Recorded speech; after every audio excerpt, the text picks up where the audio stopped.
Full transparency, same day we're recording, but we're Dude, we changed our wardrobe to try and pretend like it was a different I day. know. But like I figured honesty is the best policy. It We is. did change our wardrobe. So you know what? Scrub it all. Just baseball show. We're talking about the National League today. This is a brand new day. I'm wearing a new hoodie and a new hat. Peter's wearing a new shirt. We definitely did laundry in between all this. Peter, I'm excited to talk more baseball with you. It's actually the same shirt. I just took my sweatshirt off. And this episode is brought to you by the Sportsbook Board in Vegas. Remember, folks, download BetMGM, whether that be on iOS or Android, and use promo code JUSTBASEBALL. Why? First bet offer up to $1,500 back in bonus bets if your first wager loses. But remember, gambling problem, call or text 1-800-GAMBLER. Must be 21 years or older. Terms and conditions apply. One thing to watch for every team moving forward. Part one, we did on a completely different day. Yeah. Today is the National League, and I'm excited. It's amazing. It almost looks like you have the same backdrop and the same cloud coverage behind you, but like it is bizarre that we're recording 24 hours after we recorded the first one. Almost 36 hours now. It's been a while. It's been so long. I grew out a little bit more of a beard in that point. I was clean shaven when we recorded the first one. Let's jump right in with the National League East at this point, and the NL East is a bit of a beast up top. Let's start with the Phillies, who are bona fide World Series contenders. What are you watching for with Philadelphia at the outset? So I think arguably the most important player in all of Major League Baseball for a team trying to win a World Series is Zach Wheeler. Surgery to remove blood clot in his arm on Monday. A very, very scary injury. And an injury, again, just talking about the first episode, which we did about a week ago now. Um, for me to speculate on injuries is tough. Like, I don't know Yeah. much. But Stefania Bell did write an article on this on ESPN. So I want to reiterate a study that she found that should at least calm Phillies fans down a little bit when it comes to this injury. Really, nothing is going to help because this guy, we know, game seven, who do you want? Right? You could say Tarek Skubal, you could say Paul Skeens. I'm saying Zach Wheeler. You could say Andre Iguodala. Yeah. In a playoff series, starting pitching is unbelievably important, and this guy is a proven commodity in the playoffs. And for the rest of the regular season, he was going up against Skeens to win the Cy Young, so he is so important. So here's the study. Published in the Orthopedic Journal of Sports Medicine in 2022, looks specifically at the return rate and performance metrics of 26 MLB pitchers who had undergone rib resection to treat thoracic outlet syndrome. That's what kind of happens, or at least No, it I seems like the mean, most common. thoracic outlet is like far more structural than a blood clot, isn't it? That's what she said is the most likely outcome for Wheeler. Again, I'm bad at speculating injuries, so I'm just following her lead. Okay. But at least, so within the study group, 81% returned to play during the study period. Perhaps more importantly, the surgical group showed no difference in post-operative career length or performance when compared with controls. Again, that's Stefania Bell from ESPN. So doesn't really answer the question if he is going to come back this year, but we also have no information. He hasn't been said, oh, yep, he's definitely out for the year. Do not expect him back. We have no idea. So that is something I'm watching, but that's not really on the field. Something I am watching on the field is just how does this bullpen look? Because Yeah. again, if Wheeler does not return, this bullpen needs to step up. Duran's the closer. He's a monster. Kerkering and Strom, they're your setup guys. You want them taking care of the seventh and the eighth inning. In the middle innings, David Robertson, Tanner Banks, they're good enough. How does Alvarado work? And can Jordan Romano be fixed? I haven't, the reliever position is already the most volatile in sports, or Yeah. not in sports. It might be, but at least in baseball, Yeah. relievers, they go up and down. That's more over seasons or stretches during the season, or maybe even month to month. And those guys are really volatile. Jordan Mono will throw a 94-mile-an-hour fastball than a 98.5-mile-an-hour fastball in Yeah. the same inning. Yeah. Talk about inconsistency. Sometimes he looks great. Sometimes he looks unusable. What is he? So I am looking at Jordan Romano. That would be something that I'm watching because if he can put together some consistency, you have an elite arm. Alvarado, when he comes back, can he be an incredible arm? I know he's not going to be available for the playoffs, but can he get you through the regular season? But really, there are arms up there that I just named. Yes, their spot is solidified. It's not like I'm in love with them, right? So this bullpen, I think all eyes are on them, especially if Wheeler goes down. Yeah, so I will push back a little bit. I actually don't think all the eyes are on the bullpen because you have enough answers in the bullpen right now. And you know that Alvarado is not an answer in the bullpen when you get into October because he is ineligible for postseason play with the drug suspension. For me, without Wheeler, how are you going about the rest of the playoff rotation? You know, Sanchez gets the ball game one, and you know, Suarez gets the ball game two. Luzardo looked awesome in his last start. Awesome. But we know Luzardo is Mackenzie Gore levels of volatile. Okay. I need to see Luzardo establish a little bit of consistencies there. And I need to see Nola be a little bit better than who he has been to this point through his first 10 starts this season. So I look at the back of that postseason rotation, assuming you have life with no Wheeler at this point. Yeah. No, I get where you're coming from. It's really just on the pitching because I guess I'm pretty confident in their pitching. I'm Somewhat. I'm pretty confident in this team outright. I think that, you know, outside of the Trey Dodgers at full health, I think this is probably the second best team in baseball. with Wheeler, not With without Wheeler. Wheeler, I think without Wheeler, they're still a contender in the National Still a League. contender, but Wheeler just extends their ceiling so high. Trey Turner is on just a monster heater. Yeah. Kyle Schwarber's one of the best hitters in the league, period. Bryce Harper's been great, really, since July 1st. But I mean, he's just always good. He's Bryce Harper, but especially he's been turning it on lately. I agree with you. This team is legit, and they can still compete without Zach Wheeler. But with Zach Wheeler, I agree with you. They're probably two, maybe three because of my Padres bias, and I'm just obsessed with this team. But you could make probably a better argument that they are a better postseason team than San Diego is. But it all stems from Wheeler. And I feel like Yeah. Wheeler is the thing to watch. But if you're watching something on the field, Jack goes starters, I go more of the bullpen. Yeah. And Luzardo, like if for me, I go Luzardo in particular, if he finds a flow, watch out. Watch out. And who knows? Maybe Nola bounces back. I mean, it's still Aaron Nola at the end of the day. Yeah, it is. Let's go to New York here.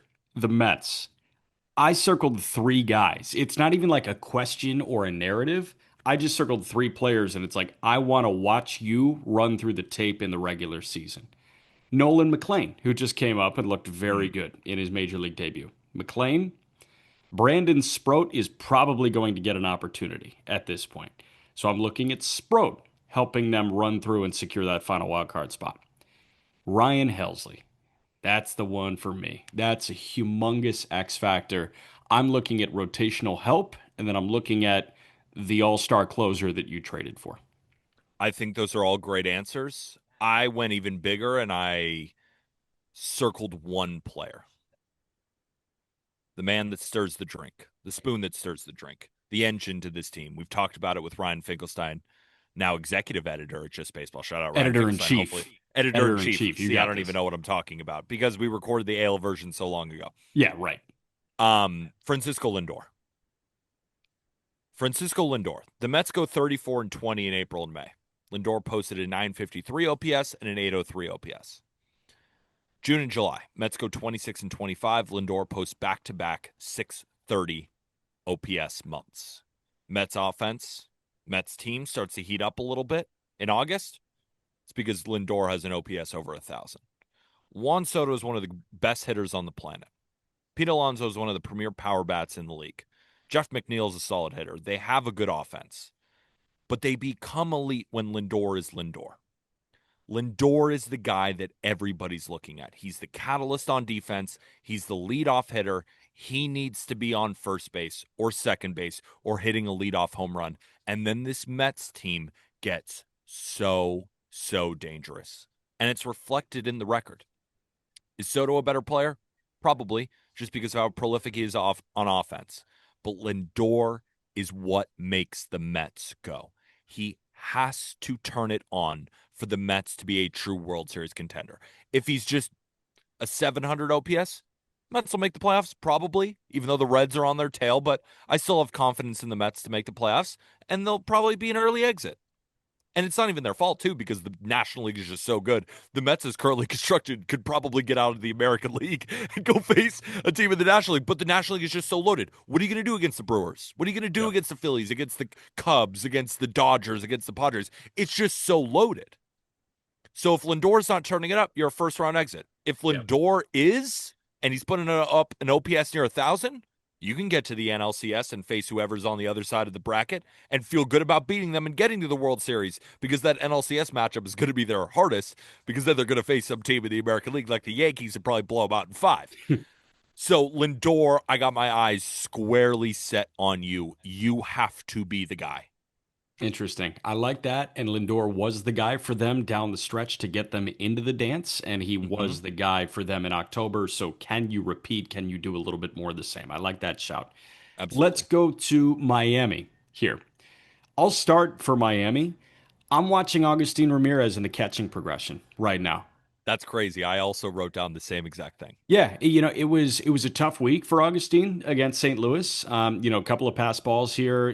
Guys are running rampant on him, it seems, right now. Augustine is an exceptionally, exceptionally talented baseball player that has a heck of a bat. And it's just a matter of the catching coming along to the point where you feel really good about it at this point. And Augustine, there were a couple of different ways that you could have gone with the lineup on Wednesday, right? You could run Augustine right back out there. He caught Sandy well in Boston, or you could give him a breather and just say, hey, man, recalibrate with the old double off day, with the off day on Thursday. Then you're right back at it tonight against Toronto. But Augustine, like it felt like Wednesday was a bit of a confidence builder for him behind the dish. This guy is far too talented to give up on the catching idea right now. I think you really need to see this thing through the end of the year and see how he progresses as a guy behind the plate for you, managing a staff and receiving baseballs. I had the exact same thing written down, so I got nothing to add. I just have a question for you. How about Sandy the other night? Dude, so did you watch him at Fenway on Friday? No, I didn't. I wasn't able to. No, He was nails. It I was was six moving to innings. Chicago. Yeah, there That's you when go. that was the big drive. Yeah, congrats on the whole move to Chicago, by the way. I don't think I ever Thank you. congratulated you on that. Thank you. A lot of good Italian beef spots that I'll recommend when you get settled. Lou Malnati's commented on my Twitter post and was like, "Peter, we'll see you inside." And I was like, "That's kind of sick." Did they really? That's They did. awesome. Go I get got a a free little pie thread from with them. them. Wow, that's huge. All right, yeah, hit up Lou's. Lou's is legit, man. But yeah, you got to go to Mr. Beef and you got to go to a couple of spots like that. Where was I? I was on Sandy. Sandy. Sandy, 6 innings, a two-hit, one-run ball in Boston. He looked amazing. It was 98-99 with the heater. He was painting it around the perimeter of the strike zone. And guess what he did last night? The same damn thing against St. Louis. 114th pitch of the night was a punch out of Ivan Herrera. It was a nasty changeup to the lower inside edge, and Sandy showed some serious emotion. I know he's had some pockets of good starts this year, but Sandy Alcantara like actually looks like Sandy right now over the last two starts, and it feels very, very real. So I love that as a secondary shout. It was so cool. We were watching the game on Wednesday at the Airbnb, and we were listening to you on the radio. And in that seventh inning, where he's getting up there and pitches, he's over 100 pitches. I think he touched 100 with like his 108th pitch or something. Yeah. And we're listening to you to call the game, and you shouted in such excitement. I felt like, and it was really cool that the little kid that fell in love with baseball like came out of your mouth in a way Yeah. when you saw like Sandy 100 in the 100. Look at arm right behind me. What's Yeah, up, that's YouTube? big. That's huge. 105th pitch. Like that was awesome. That was a great call. Yeah, thank you, man. I appreciate it. No, it's fun to like see that guy break through because I know how hard this year has been for him. So it's just a matter of, running through the tape, and he ran through the tape, which was really cool. 100%. Let's go to Atlanta here as Colby Olson says hello behind you as well. They walk in. For me, speaking of running through the tape, can Money Mike finish this year strong? Michael Harris has been one of the best hitters in baseball since the All-Star break. It was a tangible swing adjustment. I'm looking for him to just keep the hot stretch going. 100%. He is right back to being Michael Harris. And I'm excited for Arm to break it down in more detail. I think he has a piece coming out of Michael Harris's swing change, or maybe it might be already out, but that's something to keep a watch on. The swing change, just I'm pretty sure it's lowering the hands or raising the hands. Again, I have no internet right now, but I got to recalibrate my brain here. He's been awesome, but here's who I'm looking at. Hurston Waldrop. Yeah. Have you seen what this kid is doing? 23-year-old. What was the story coming out of the University of Florida when he was drafted in the first round by the Braves?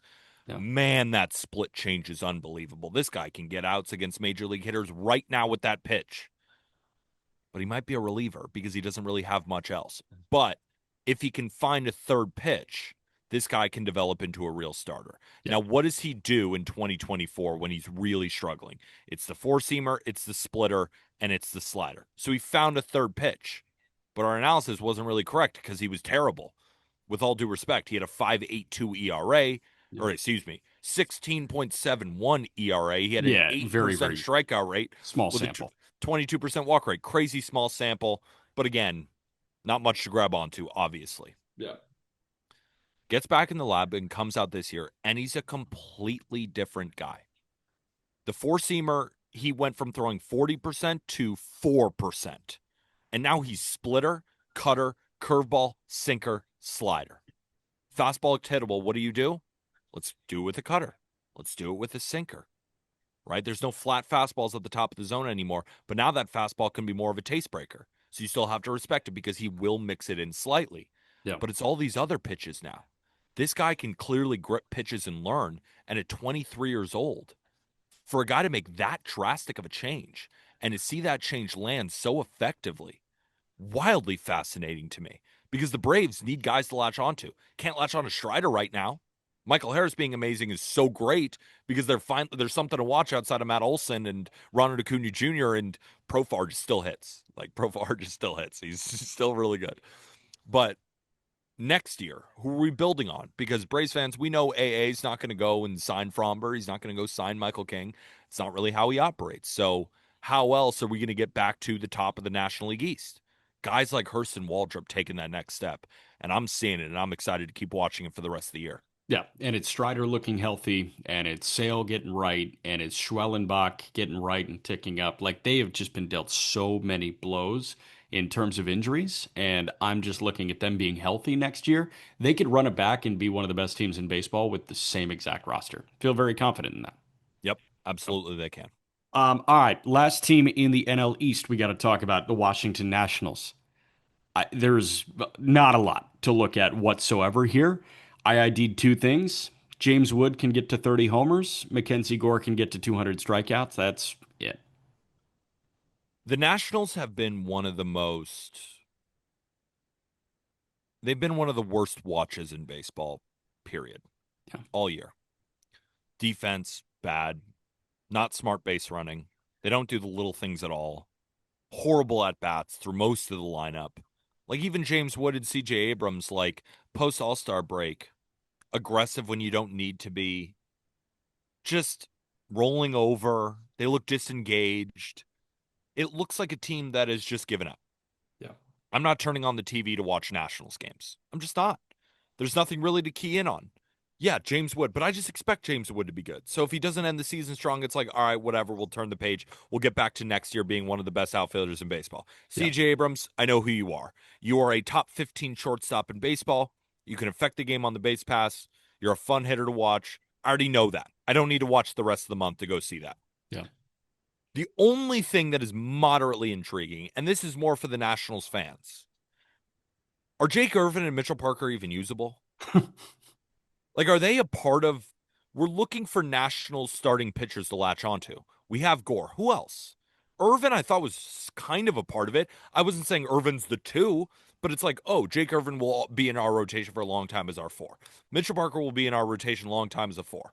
They've been pitching like seventh starters. Yeah. Both have ERAs well above 5. Both are some of been the worst pitchers in baseball this year.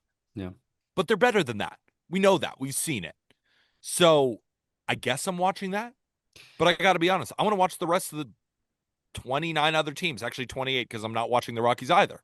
But Yeah. again, the Nationals have been demoted to 29th on my watch rankings. I don't care to turn them on.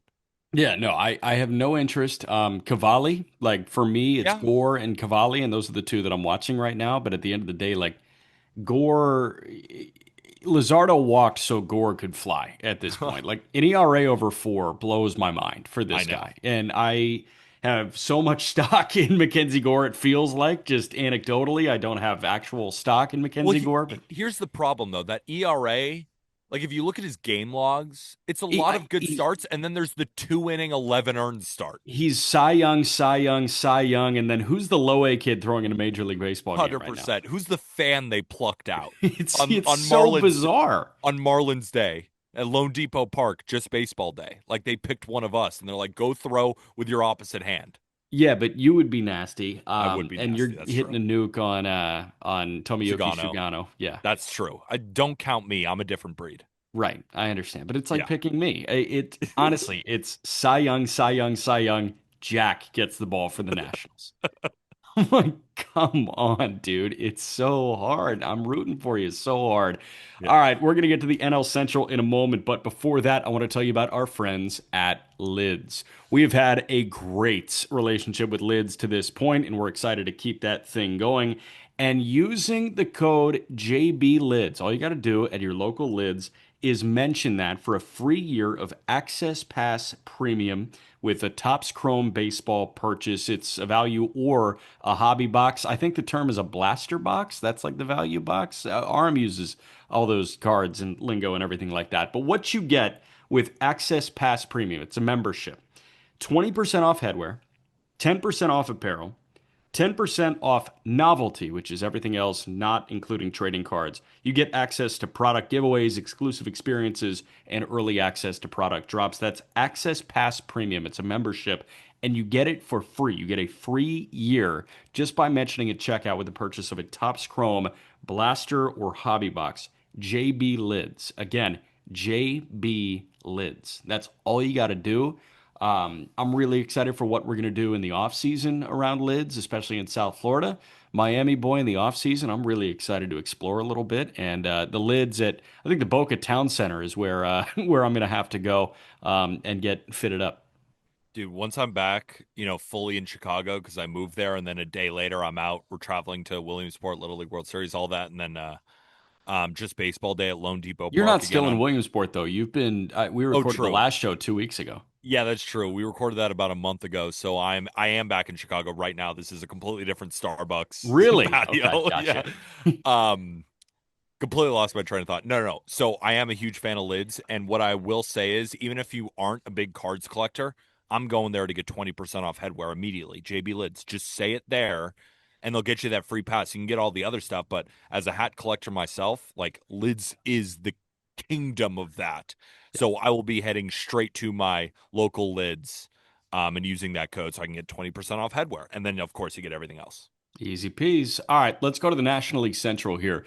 Let's start with the division leading Milwaukee Brewers. I'm going to keep it really simple. There's really not much that I'm concerned about. What I am concerned about is their superstar, and their superstar starts a rehab assignment today. I will be checking into the Nashville Sounds over the weekend to see how Jackson Chorio is doing because I'm very excited to see Chorio back in this lineup. He can actually make them the small market Death Star.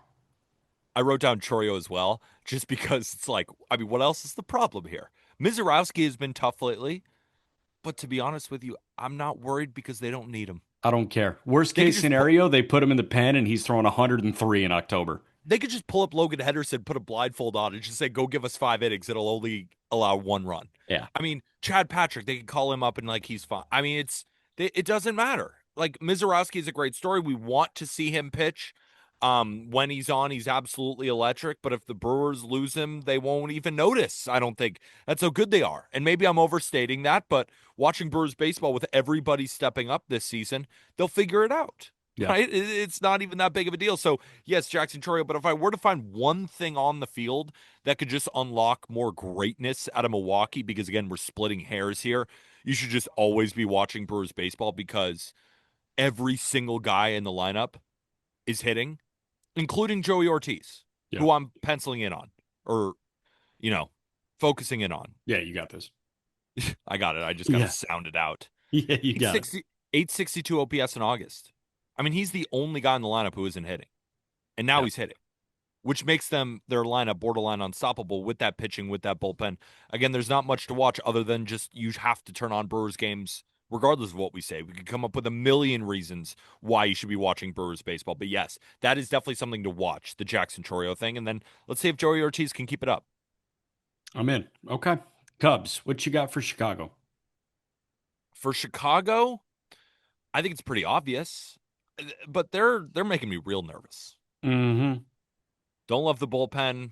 Cade Horton going down with an injury after pitching like one of the best pitchers in base. I mean, he did have the number one ERA since the All Star break, and then he goes down. That is such a gut punch.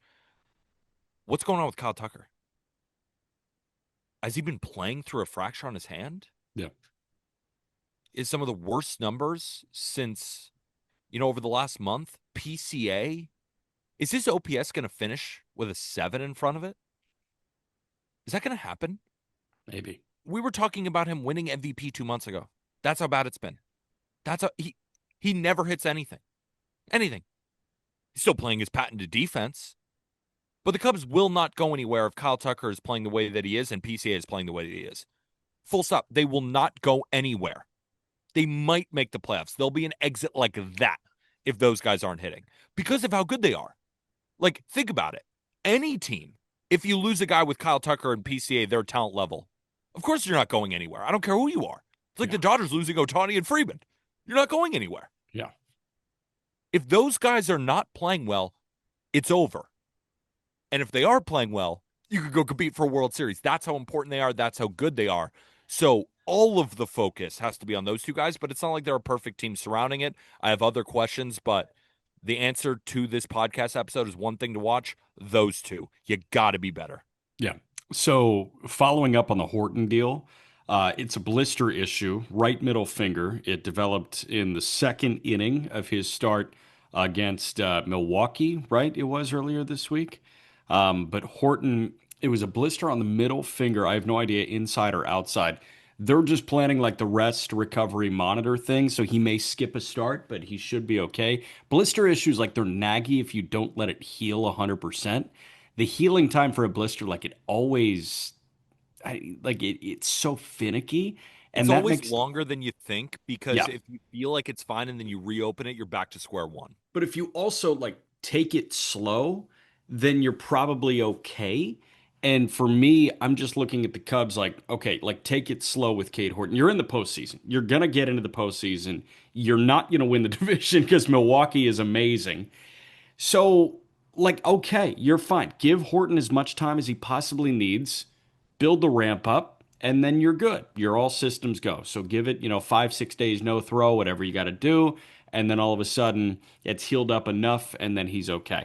But for me, what is it? Hairline fracture and a finger for Kyle Tucker. And then there was apparently a hand thing as well. And he sat for 3 days, but now he feels healthy enough to swing. I just want to know what this guy looks like. He's clearly going to play with a hand issue for the rest of the year. And what does that look like? Yeah. And also, I'm so confused on that.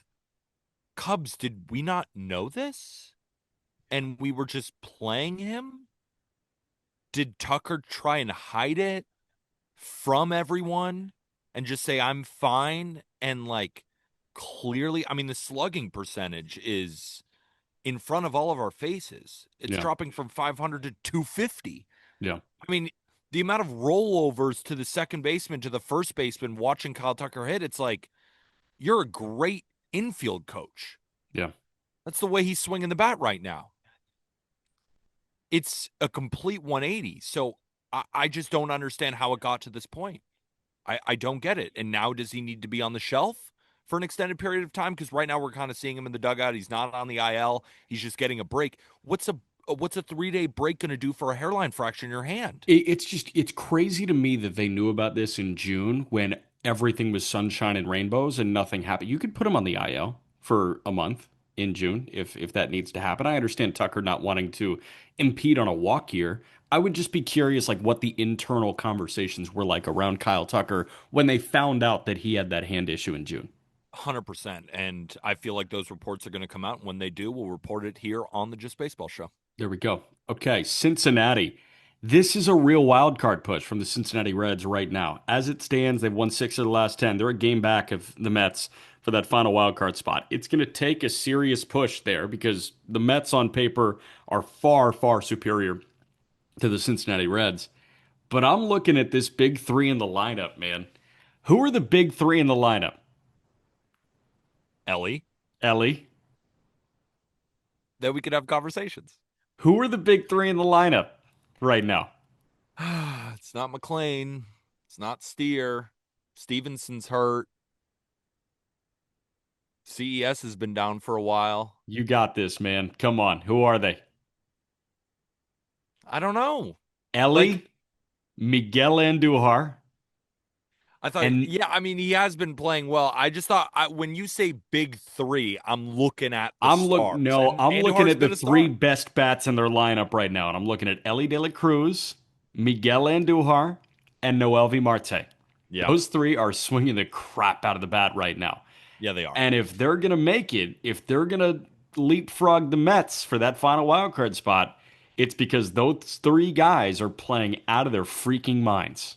I was confused by the phrasing of the question. I thought you were more talking about like who Oh, who's genuinely is big. underperforming that needs to step up? No, I'm looking for the hot bats to keep getting hotter and hotter and hotter. Miguel Andujar is so underappreciated. That guy was good last year as an Yeah, A, and he's been good this year, and he's been really good for them after the deadline. people should have paid attention to those packages. Clint Frazier and Miguel Andujar. None of you took them. You all I'm with laughed. you. You all laughed. And look at Andujar right now. Here's what I think is really, really important for the Reds. Is this bullpen going to hold up? And what I mean by that is Tony Santillan and Scott Barlow are two of three relievers in all of Major League Baseball with over 60 appearances. They've thrown a lot. Every single time I watch a Reds game, they're coming in the seventh and eighth inning. And Pagan also is 53, so he's thrown a ton. Hmm. Like Santillan, he's never thrown this many innings. Barlow has that in his bag, but it's still a lot on a guy's arm. Pagan as well. A lot of high stress innings. The Reds, they played a lot of close games where these guys have had to come in. You know, I got bugs around me recording at a Starbucks about 2.5 months after the American League one. Um, can the bullpen hold it down the stretch? I think that's huge for the Reds because I know Hunter Green is possessed. He's unbelievable.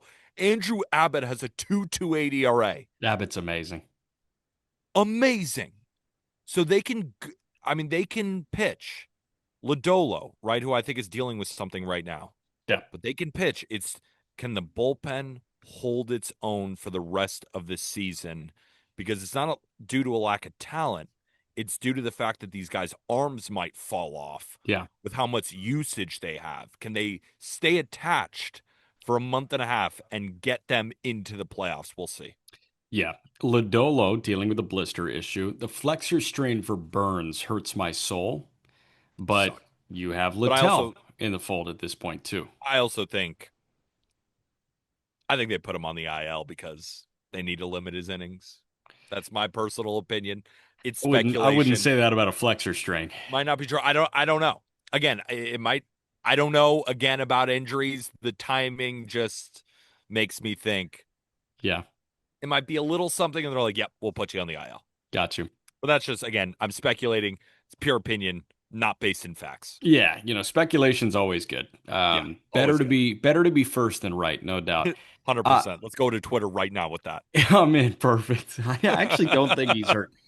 Mason Wynn is my St. Louis Cardinals shout. I just watched the Cardinals for 3 days, man. There's nothing going on that team. Like there is zero juice right now. For Yeah, me, Donovan I'm got like, hurt. who? Donovan got hurt, and then it's like, eh. Yeah, Donovan got hurt. Arenado's hurt. Victor Scott got hurt. It's like, all right. Yeah, Walker is, I, dude, yeah, he needs to play somewhere else. Like yeah. he's the next change of scenery candidate. Mason Wynn is your building block for the future. He's really struggling offensively right now. I would like to see him get better offensively, and that's what I'm watching. I'm also watching his defense. I'm addicted to watching Mason Wynn play defense. Justin Turner, how's that arm? Yeah, it's all right. Yeah, it's pretty damn good. He's the What best is infield defender in Major League Baseball by defensive run value, and Justin Turner was clowning him as a prospect. and I love Justin Turner. I think he's a legend, but what a I stupid think that comment. take aged like milk. It was Milk. horrible. Yeah, it's sitting in the back of your fridge and you look at the expiration date and it says 2017 No, and you're like, "Oh no." he left that stuff in the sun. Yeah, like I have a mini bomb forming in the back of my refrigerator. It's going to explode in like a week. Um Piggybacking off the building block point, you said it perfectly with Mason Wynn. I totally agree. I'm looking at some of the pitchers in this rotation. And I'm looking at guys like Matthew Liberatore, Michael McGreevy, Andre Palante. Are you building blocks or are you just decent pitchers that can be replaced? I think the jury is still out on Palante. I think he had a great year last year. Great is kind of an overstatement. He had a good year last year. He's got an ERA at around 5 this year.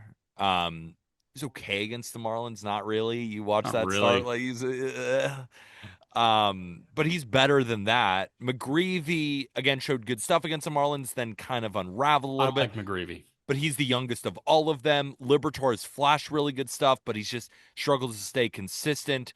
I'm really looking at them down the stretch. Like, can you put together 4 or 5 consistent starts in a row Yeah. and then make me more excited for Cardinals baseball next year? I agree with you with Mason Wynn, piggybacking Liberatore, McGreevy, Palante. What am I going to get from you three? Yeah. Pirates, Bubba bullpen, baby. Yeah. What's going on here? They promote Bubba Chandler to throw in bulk relief. They've handled this so poorly. I mean, Ben Charrington, talk about a hot seat. His is on fire. I don't know what's going on here, but hey, congrats to Bubba. Like, Yeah. good Oh, stuff, man. Like, so that's excited to see him pitch. so excited to Absolutely. see him pitch. I don't know why it's happening in the third inning and he's going to throw 3 through 7. I have no idea either. It's like it makes me so mad that I almost just don't want to even talk about it. Yeah. Um, Skeen, Cy Young, yeah, and Bubba. Like, that's okay. Skeen Cy Young. I'd like to see if Tommy Pham can get in a few more That fights. would be cool. Wildly entertaining. I don't care what anybody says. Yeah. I hope he bat flips or walks. At the end of the day, this is sports. I want to be entertained. And it's wildly entertaining It's to really see him weird. just mouth off on Twitter. Like everyone's like, "Oh, why would you do that?" Sports, whatever. I don't care. I like watching it. It's fun. Yeah. So I'm pro Tommy Pham. I'm pro him lashing out. I want more of it. So I'm hoping to see 1 or 2 more of those. Probably not going to happen. The Pirates probably told him to shut up, but Tommy Pham I also know doesn't like shutting up. So I hope I see one more. Can I read you the can I read you the WRC pluses in their lineup and on their bench? I mean, sure. So O'Neal Cruz is under 100, but he's on the shelf with a concussion right now. Yep. Endy's out for the year. Yep. Ronnie Simon is their leadoff guy effectively right now and their everyday right Mhm. fielder. He's got a 545 OPS and a 55 WRC plus through 79 plate appearances. Nick Gonzalez has a team best 98 WRC plus. Brian Reynolds 94. Spencer Horwitz 95. Tommy Pham 97. Jack Sawinski 56. Joey Bart 95. Jared Triolo 65. IKF 74. Then their bench. Henry Davis and his 47 WRC plus. Leover Peguero in his 98 in just 61 plate appearances. Alexander Canario in his 54, and then Andrew McCutchen and his 95 WRC plus. So there's not a single hitter on that active roster right now that has been major league average in terms of weighted runs created plus. It's Pirates baseball talk here on the Just Baseball Show, presented by Dogshit. We are going to get to the National League West in a moment. Before that, a quick break. Before we talk about the Dodgers and the National League West and all the other teams, I want to remind everybody one more day. One more day until Just Baseball Day at Lone Depot Park. We're Yep. getting the whole gang together. We're going to watch a Marlins game Saturday, August 23rd. You can find the tickets to join us to sit in our section. There are a number of awesome things added on to your ticket besides just hanging out with Aram, Jack, and I, and all the folks here at Just Baseball. That's fun in it of itself. But, Jack, walk us through more of these cool things that you get added onto your ticket. Yeah, so excited to have a couple people out for batting practice on the field before the game. Also have 4 ballpark tours that we have yet to give away. That'll happen a couple hours before first pitch. You get the inside look at Lone Depot Park. We've also got a booth visit as well for the home radio booth and the home TV booth. You can come see where the magic happens pregame. So I've yet to give those away, which is just a phenomenal added value. But pretty much everybody that comes in will get some Just Baseball merch. The first well, I think 75 people or 50 people will get a complimentary Marlins hat. I know there's a Florida Marlins hat and a Miami Marlins hat as well. Also, our friends at Homage are really hooking us up too. So it's kind of like a grab bag of good stuff that you're getting if you join us. And again, it would mean a ton to us if you joined us at Lone Depot Park tomorrow on Saturday for Game 2 against the Blue Jays. That link is in our episode description. Absolutely. I cannot wait for that. Yep. NL West, let's get into it and let's start with the LA Dodgers. The Dodgers currently hold the top spot in the National League West. I looked at four guys, and all four guys are actually not on the field right now. The thing that I'm excited to watch is this rotation kind of at full health work its way through the final 6 weeks of the season. Shohei Ohtani got roughed up a little bit in Colorado on Wednesday night, but it's in Colorado and it's really weird, and weird things happen in October. Colorado. I'm looking at the four guys on the shelf right now: Max Muncy, Tommy Edman, Kike Hernandez, Ha-Seong Kim. I, those guys like that, those are the complementary pieces you need to be the evil empire of 2025. They need those guys in there. Mookie is starting to slowly but surely tick up, I guess, but he mentioned this is already a lost season. They have the star power, but you need the complementary pieces to win a World Series. Tommy Edman was humongous in October last year. You need Edman to find the flow. You need Muncy back. Muncy, since putting glasses on, is like the goalie and kicking and screaming. He turned into like Buffon. It's amazing. I don't know. There's so much added value on the IL right now, and guys that can come back over the next couple of weeks. And I want to look at Tommy Edman. Tommy, um, if I was managing the Dodgers, I need you at short for Hmm. multiple reasons. Number one, I need to move Mookie back to right field because I think it could be a lost season.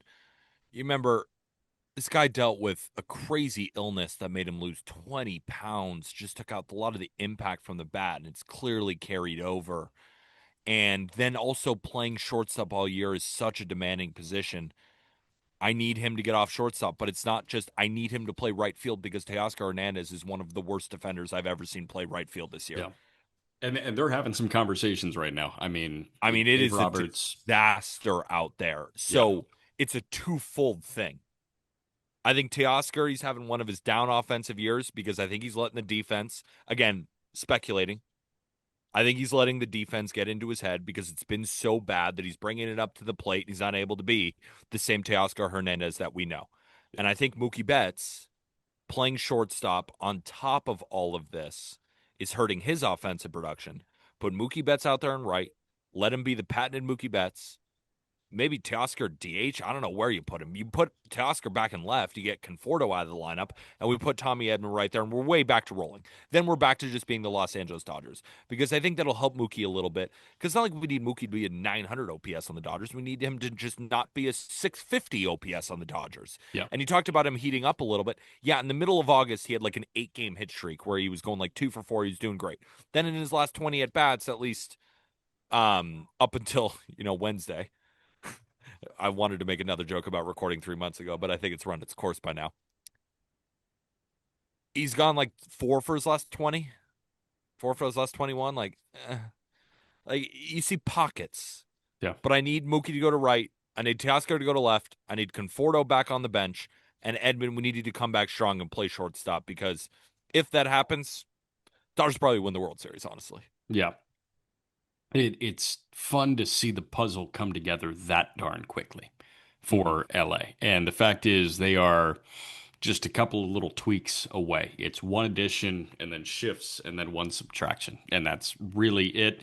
And the Dodgers pitching wise, I've got no concerns right now.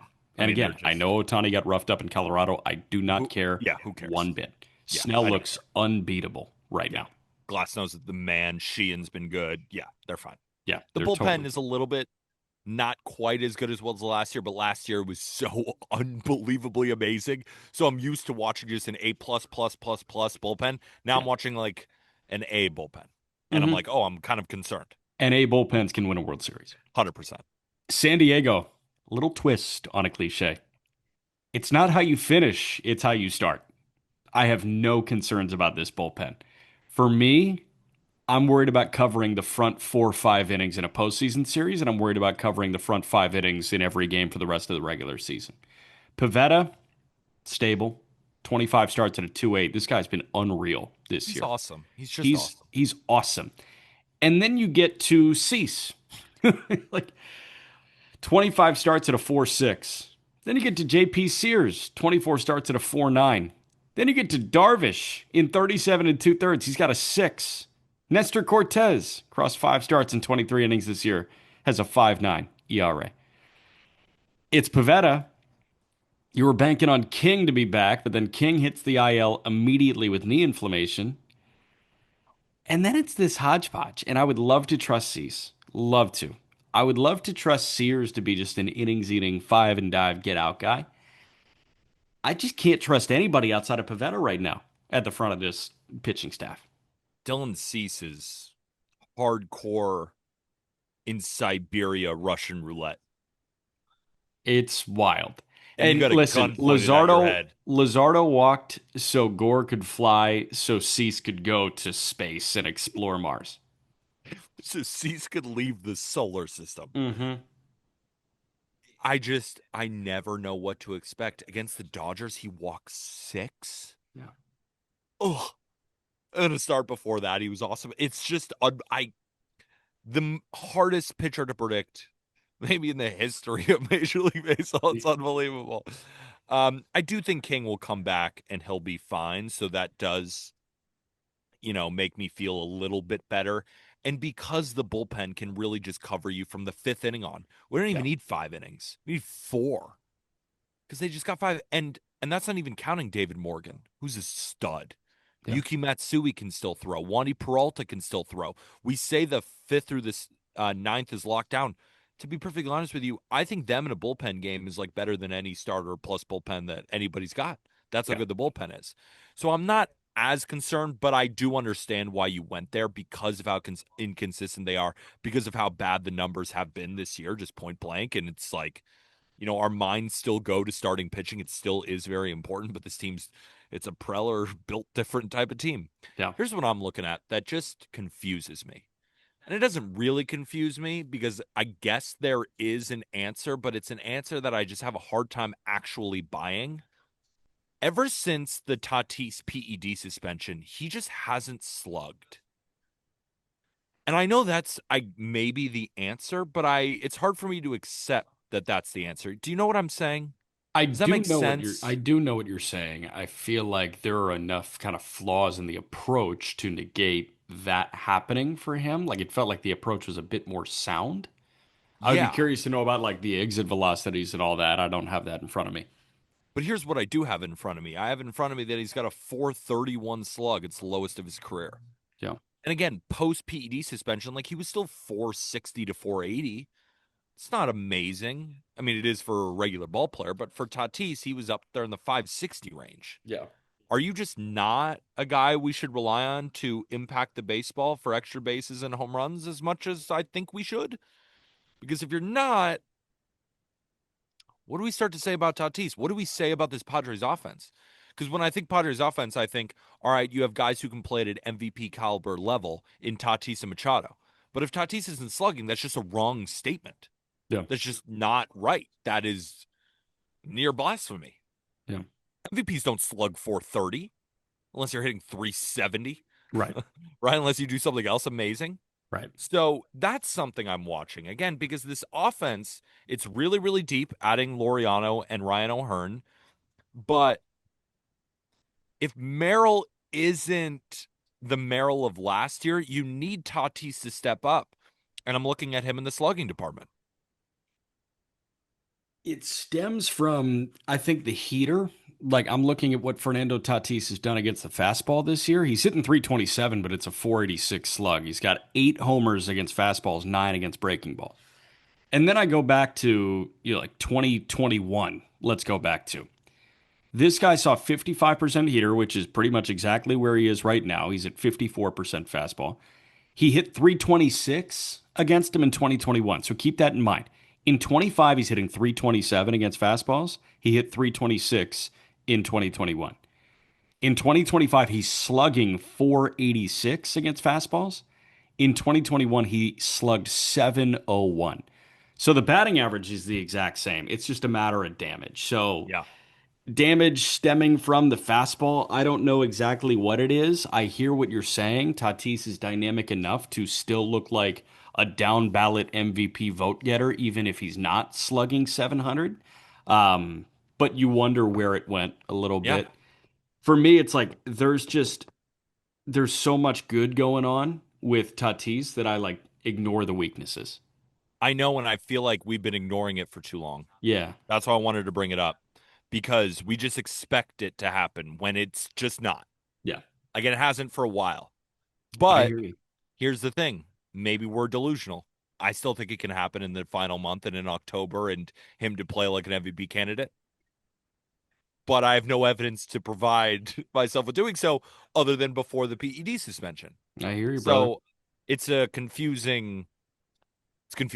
Yeah. Before we move on from San Diego, I heard a good line from John Miller last night. I was listening to Giants Padres on KNBR, and John Miller said, they have 8 guys in that bullpen, but it feels like they have 10 to 12 guys that throw 100 miles an hour in there. It feels like everybody throws 100 in that pen except Or for Wandy Peralta. or they're crazy funky. Yeah, dude. Yeah. You have Adam and then you have like 102. Yeah. And It's like like, okay, Morejone's sinker is it's outrageously good. diabolical. Truly. He's so good. Arizona, simple for me. Can Geraldo Perdomo be a 6 win player? That's all I got on him. So funny. I'm actually looking at a different guy. I want to see if Tyler Locklear is something Yeah, because Locklear, he made that swing change, which Arm pointed out, and in AAA started going ballistic. Arguably the best AAA hitter in the minor leagues, in AAA, obviously. And then he gets traded in the Gino Suarez deal. And I think we all were aligned that we thought the package was a little light, but we were also all aligned on Tyler Locklear might be a real player. But ever since he went over to Arizona, he's been terrible. Again, it's such a short sample, but the question that we're trying to answer in this podcast episode is one thing to watch. And I want to watch. Is he a guy who ends the season strong and you're like, all right, Tyler Locklear is our first baseman next year, and I feel good about it? Or does he end the year so poorly that I still feel going into the offseason that's a question mark at that position? I yep, know you have Pavin Smith, but I think you prefer Pavin to kind of use his versatility in the outfield, not bounce just be around. locked in at first base, right? So I think I'm looking at that. Can he be a guy who you pencil in next year? Because he could go on a stretch where you're like, oh shit, of course he is. Yeah. But the way he's playing right now, absolutely not. So I think that's a real thing to watch. Yeah, and you got time. I think the other month, like the common saying around baseball is take spring training with a grain of salt and take September with a grain of salt, especially for teams that are out of the race. True. But I'm actually watching September like, okay, what can Locklear do when the pressure is off and he can just go up there and swing a little bit?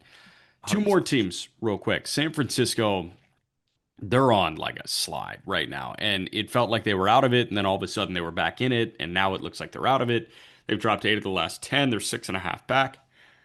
For me, I mean, I guess I'm on Logan Webb 200 innings watch, and then also Verlander, baby. Is this it? Like, I'm gonna watch every single Verlander start.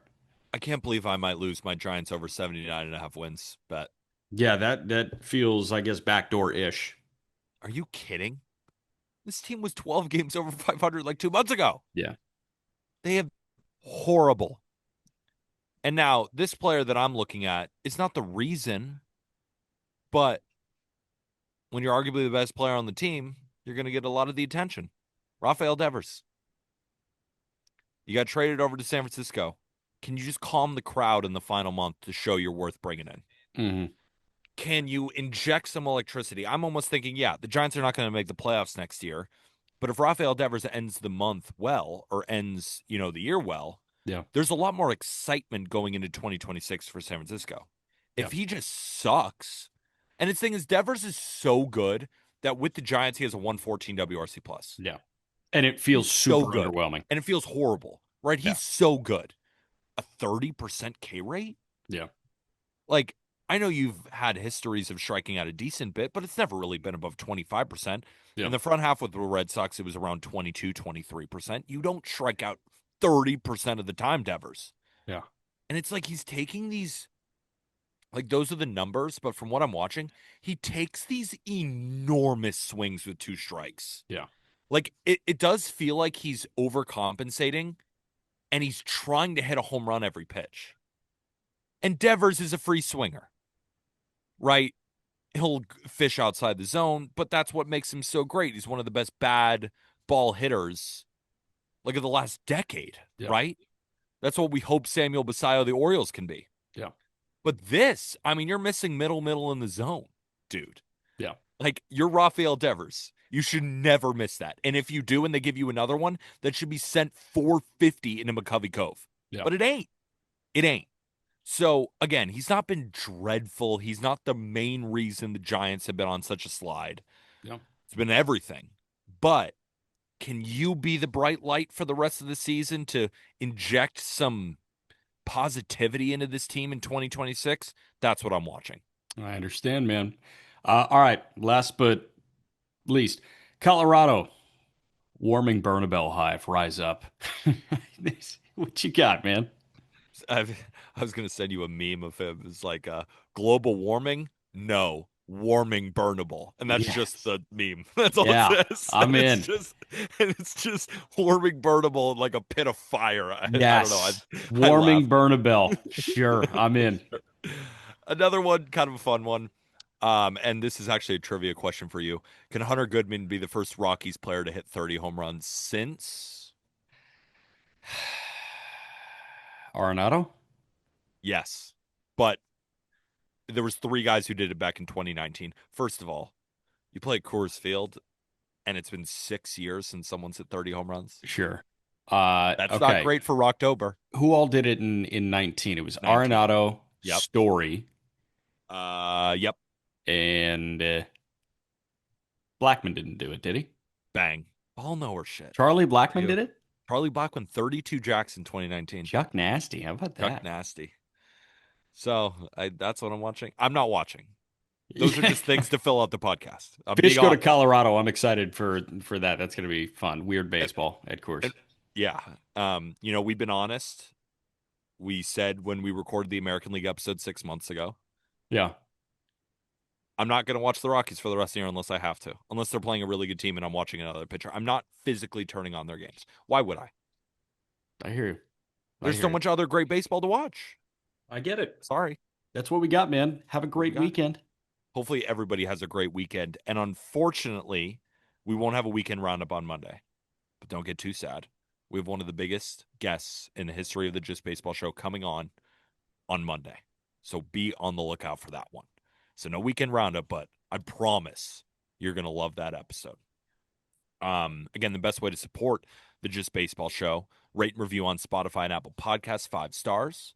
And if you do have an extra couple of seconds, leave a written review. I'm telling you, it is the best way to support this show without spending a dime, as well as subscribing, liking, commenting on YouTube. What are you watching for the rest of the season for American League or National League? You let us know in the comment section below. Also on Spotify, you can leave comments there too. Fill them up. I don't know how we can answer them, but I do appreciate reading them whenever they come. I read them all. I do like the Spotify comments.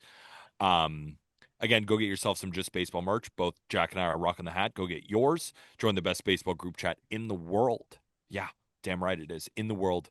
Our Discord. The link is in the episode description. And of course, be on the lookout for tickets for Just Baseball Day at Lone Depot Park. For Yes. Jack McGlellan, I am Peter Apple. Enjoy the weekend. And with that, thank you, everybody.